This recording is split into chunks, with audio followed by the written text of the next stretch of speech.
Hey guys, welcome back to Caleb's Fish Corner. Today I'm sitting beside my 15-gallon fluval tank. I've had this tank in other videos, mostly for the same purpose of this video too. It's to hold my African cichlid fry. Before I used it for the Pseudotropheus ACI Yellow Labichromis hybrid fish that I've been breeding.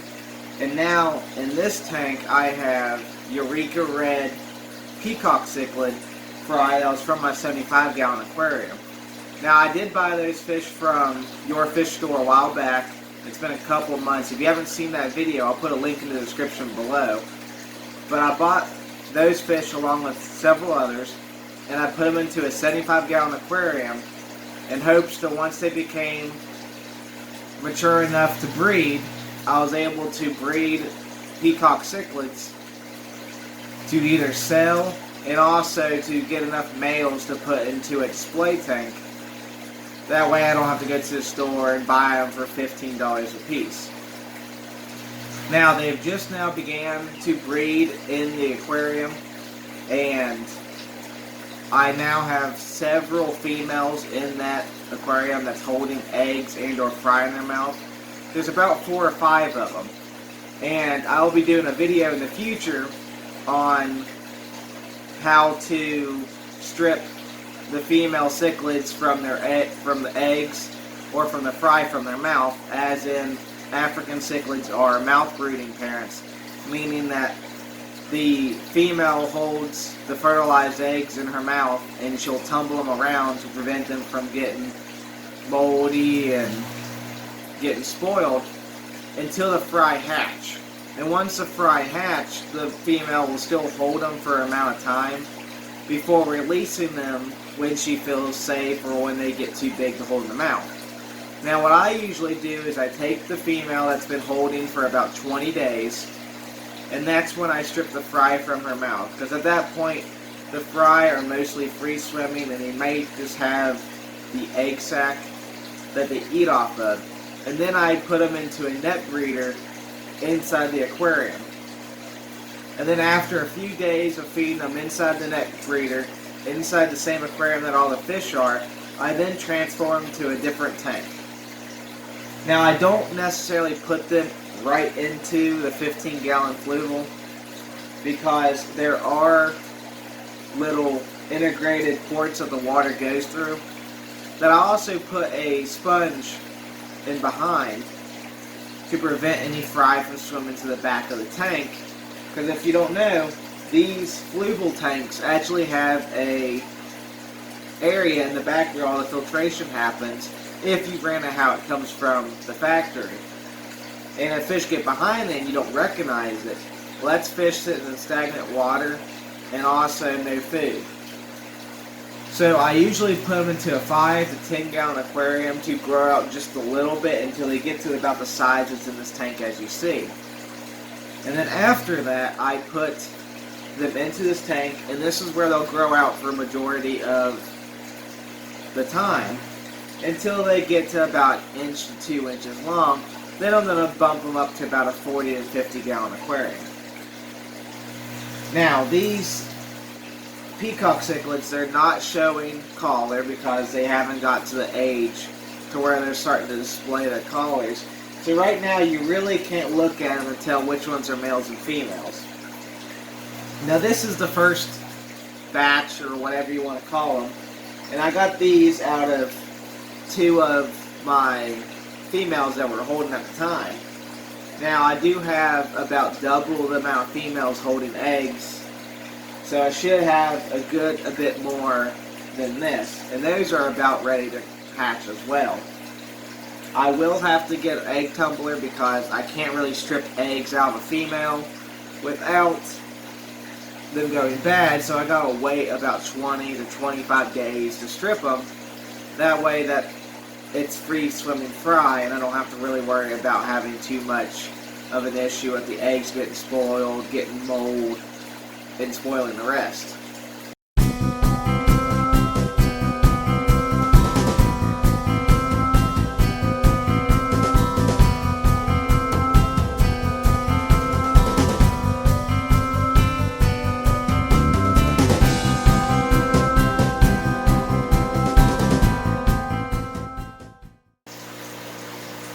Now in this aquarium, I do have a little bit of live plants in this aquarium.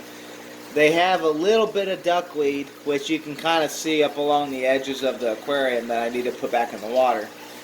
But that gives these baby fry a little bit of stuff to actually feed on throughout the day between feedings. Because it's good to have some different variety into your fish's diet, especially for fry. And when you're feeding them, you want to definitely make sure you're giving them the right amount of food, you're not overfeeding them, and they're getting all the essential nutrients that they need to promote healthy and stable growth. Now, the plants that you see floating around at the top, I've actually pulled these out of a pond while I was actually fishing, and I'm not sure what they are, but I've had them quarantined in the tank and done water changes and making sure that there wasn't anything wrong with them. But I'm not sure if you're supposed to plant it into a substrate or if it's free floating. And as you can see, some parts of it is a little yellowed, but a good bit of it's actually still quite green.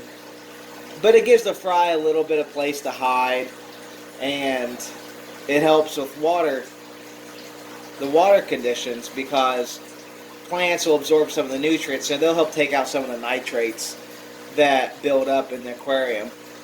Now, I do water changes on this aquarium quite often. It gets water changed about once or twice a week at most, and the only filtration that's running is a Aquarium Co-op Nano sponge filter that you see in the back. And there's also a sponge pre-filter next to it that I'm just having in the tank so it can promote beneficial bacteria on it, so when I go to move it from an aquarium. So I have a pre-cycled thing so I can move fish around no problem. Now, there is a fish in here that I will need to take out. And right there he is. Its mouth isn't quite formed as it should. It kind of has a stubby nose compared to the rest of them. That I'll unfortunately will have to call. That way, that just in case that's a genetic issue, it's not passed down throughout the fish. Now, this aquarium is also heated by just a simple heater. This one I do believe is a Tetra brand, and it's one of the heaters that just keep it about 78 degrees. But due to me having a fish room and I keep the doors and windows covered, it actually stays quite warm in this aquarium and in the room in general, that all the fish tanks in here are about 78 to 80 degrees. Which it helps to maintain a stable temperature, especially when raising fry.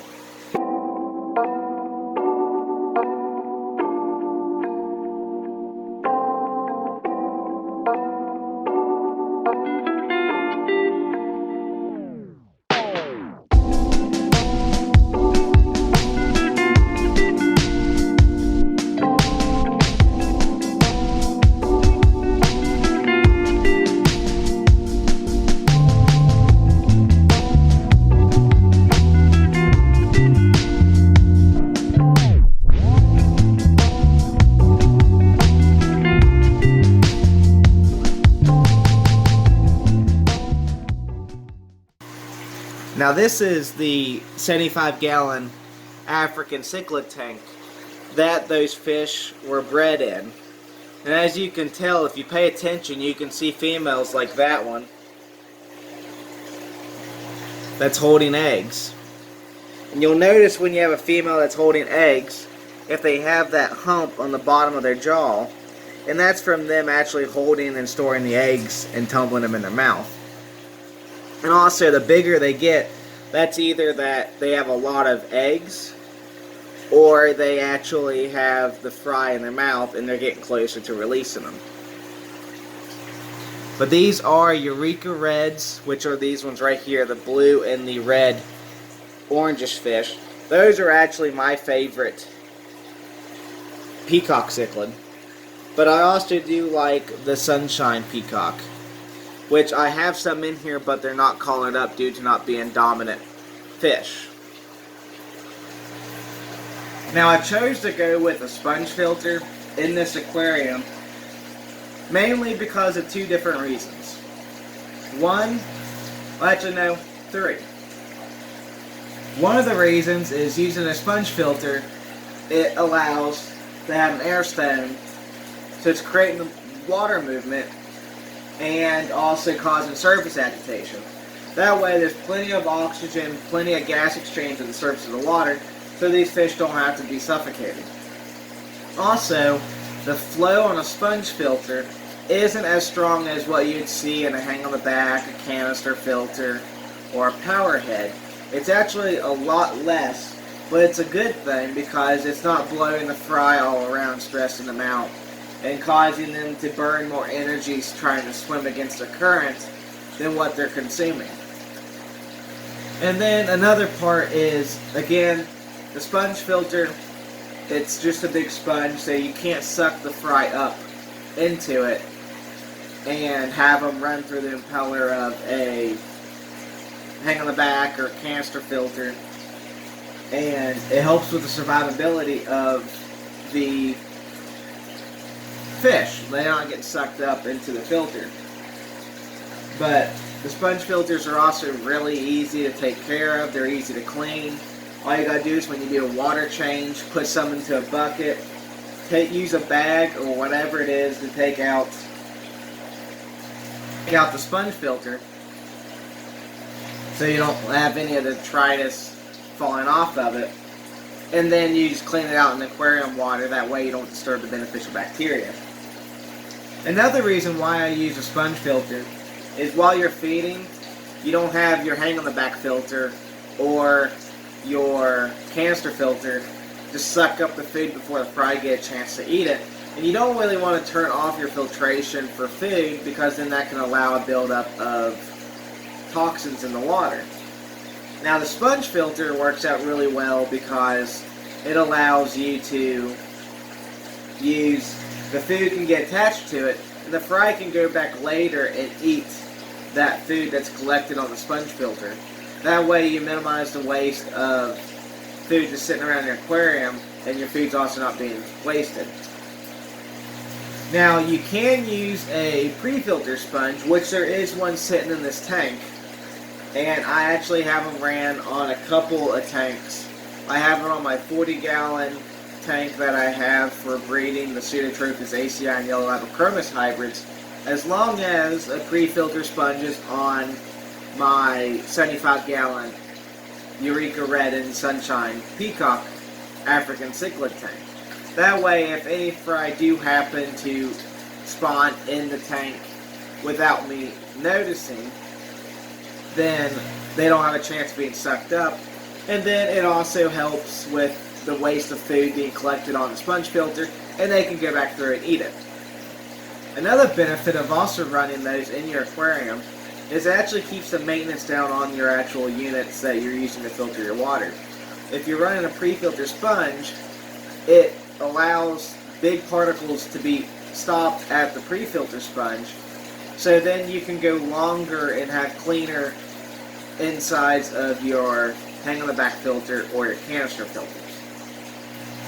Well guys, I hope you enjoyed this short video on my Eureka Red Peacock fry that's in the 15-gallon aquarium. Hopefully you guys learned something about it, maybe seen something that spikes an interest in breeding these fish.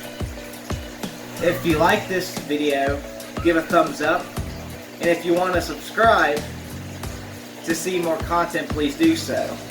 I try to do a video or two once a week, and I like to keep you guys up to date on everything that happens into this fish room as I slowly go through each and every tank and introducing them to you all. I don't try to hide anything that happens in the fish room. If I have deaths or unfortunate anything really from between good or bad, I'd like to put on this channel because I want to show exactly what the hobby is. The mistakes I made, the things that I did right, and whatnot. If you guys would like to hit the subscribe button, hit the like button, And put a comment in the video if you've had any African fry or any fish fry in general that you've bred or that you would like to breed. And if you have any questions, put them into the comments and I'll try to get back to you. As always, stay safe, keep keeping fish, and I'll see you next time.